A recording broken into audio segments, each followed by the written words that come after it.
आंनि बे प्रेमजित नार्जारि ब्लग चेनेलावहाय साफ्रोमखौबो बरायग्रोना लाबाय फुंगोलै मुगानि।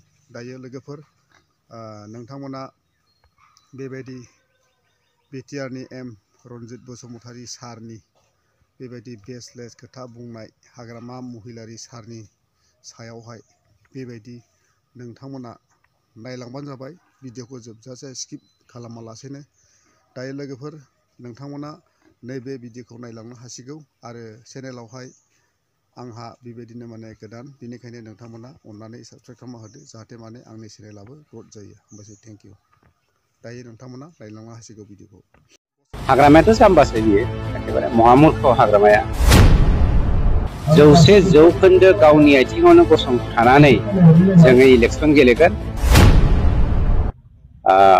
बिथांमोननि सोरबा हाग्रामायाथ' जाम्बासो बियो, एखेबारे महामुर्ख हाग्रामाया। बिथांनि intellectual top must BPF intellectual दङब्ला नोंथांमोननि चेनेलाव बेखौ डिबेट खालामनो थाखाय आं दिनै खावलायदों।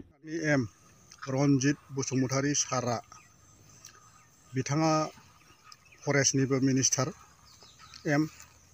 दायो बिथांनि माखासे बेबायदि माने सिन्डिकेट सलिनायनि गेट बाय गेट मोनफ्रोमबो गेटनावहाय बेबायदि माने दाम्पारनिफ्राय 1500 लानानैहाय दाम्पारखौहाय बेबायदि माने हगार हरनायनि बेबायदि माने मोनसे अफिसियेलि बेबायदि माने मा होनो नालिस सफैदों।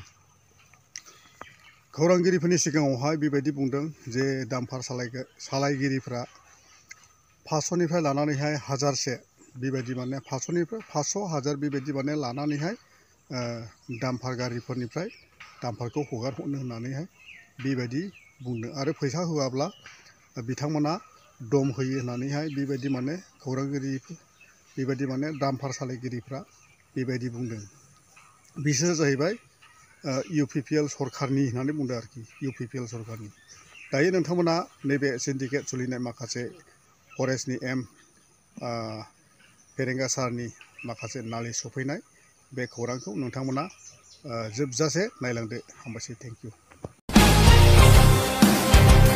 বিটিআৰত গুণ্ডাকৰ সংগ্ৰহত নামিছে UPPL কৰ্মী।